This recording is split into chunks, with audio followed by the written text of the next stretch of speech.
Assalamualaikum warahmatullahi wabarakatuh. Perkenalkan, nama saya Sabila Nasuha.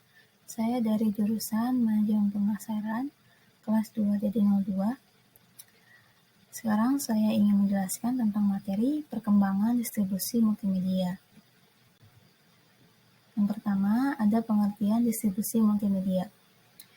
Adalah menyalurkan beberapa gambar atau video atau suara melalui beberapa media atau internet secara real time.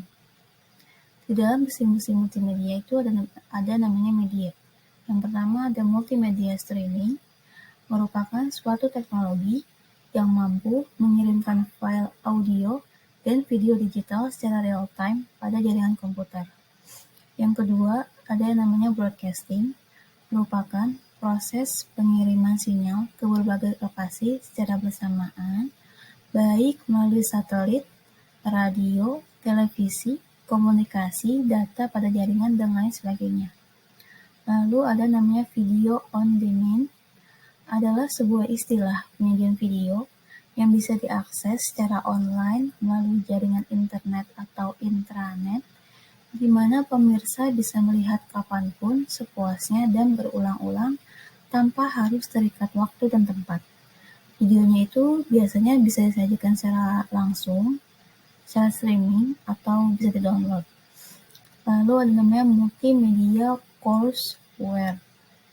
Courseware sendiri merupakan perangkat lunak yang digunakan untuk pendidikan yang aplikasinya dirancang sesuai dengan ilmu yang akan diperdalam. Lalu ada namanya hypermedia. Hypermedia ini fungsinya tuh untuk menyampaikan keterlibatan media lain seperti adanya suara dan video. Lalu di dalam hypermedia ini ada yang namanya hypertext, yang merupakan teks yang mempunyai kaitan ke dokumen bagian lain. Lalu yang terakhir ada namanya video conference. Video conference adalah layanan yang menyediakan fasilitas untuk mempertemukan dua pihak atau lebih menggunakan jaringan internet broadband. Biasanya itu digunakan untuk kuliah jarak jauh dan rapat dengan universitas-universitas kota lain, atau juga rapat-rapat kerja mungkin ya. Lalu ada contoh dari perkembangan distribusi multimedia dalam pendidikan. Dulu, kalau dalam dunia pendidikan itu sudah pasti ketika siswa ingin belajar datang ke sekolah, menemui guru. Terus juga mahasiswa ketika ingin belajar ke kampus, datang ke kampus, lalu menemui dosen, berkumpul di suatu kelas dan belajar bersama. Dan ketika ingin bertanya bisa bertanya langsung, kalau ada yang nggak bisa dipahami bisa langsung bertanya, terus kalau ada yang kurang jelas bisa langsung ditanyakan lagi. Kalau ingin dijelaskan ulang secara real time, terus secara fisik itu terlihat, dan secara komunikasi itu tektokannya lebih mudah. Lalu kita datang suatu kondisi di mana pandemi melanda dunia, tapi pendidikan harus tetap jalan, tapi kita terpaksa nggak boleh bertemu secara langsung karena itu dilarang untuk mencegah penularan yang lebih merata lagi. Maka kita harus memaksa pendidikan itu di sistem online. Perubahannya hampir 180 derajat, di mana kita belajar melalui media online, lewat video conference, lewat sebuah website, video yang disediakan oleh sekolah atau kampus. Kalau ingin bertanya harus ketika ada video conference, dan kekurangannya mungkin kalau sinyalnya kurang baik maka kualitas dari belajarnya juga jadi kurang maksimal. Lalu ada di perkembangan distribusi multimedia dalam komunikasi. Kalau lewat dari sebelum dari handphone yang Nokia ini mungkin ada surat menyurat di tahun 80, 90 atau 70-an.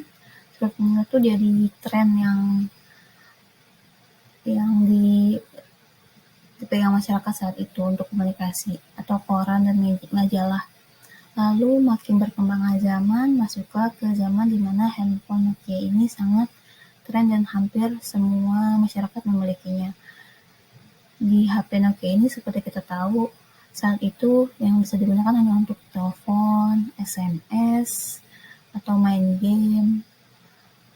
Hanya komunikasi yang cukup terbatas juga. Belum secanggih sekarang. Lalu zaman berubah lagi tahun 2000, mungkin tahun 2005 ke atas sampai tahun 2022 sekarang, muncullah sebuah handphone yang kita sering bilang handphone pintar.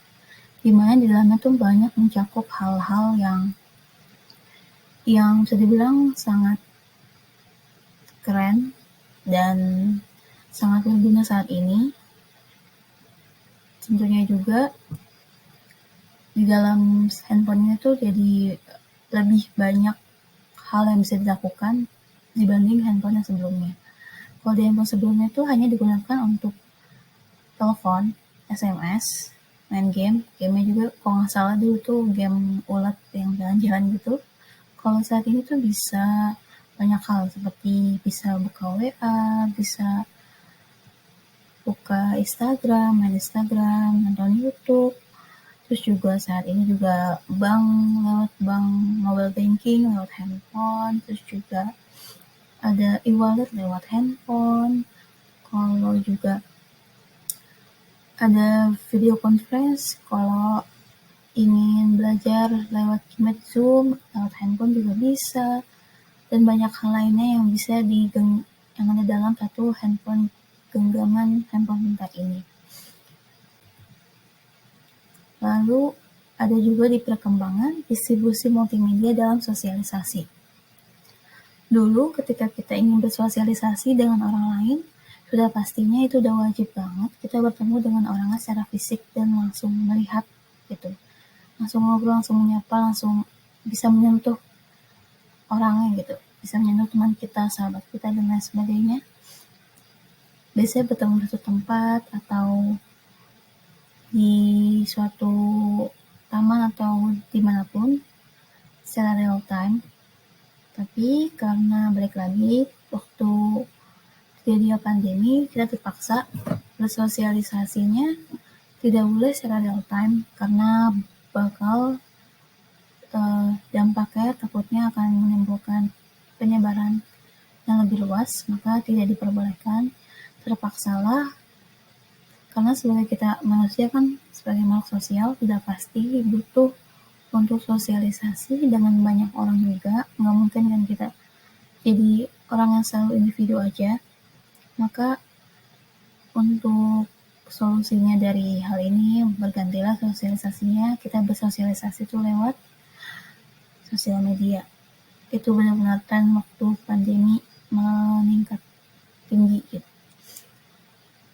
Kita terpaksa untuk menghubungi teman kita hanya bisa sebatas online atau ingin bertemu sebatas layar laptop atau layar HP lewat video call Google Meet atau Zoom yang hanya itu satu-satunya cara untuk kita tetap merasa bahwa kita punya teman dalam sosialisasi. Dan segitu aja materi yang bisa saya jelaskan. Mohon maaf jika ada kata-kata yang keliru, yang salah, atau kurang jelas. Wassalamualaikum warahmatullahi wabarakatuh.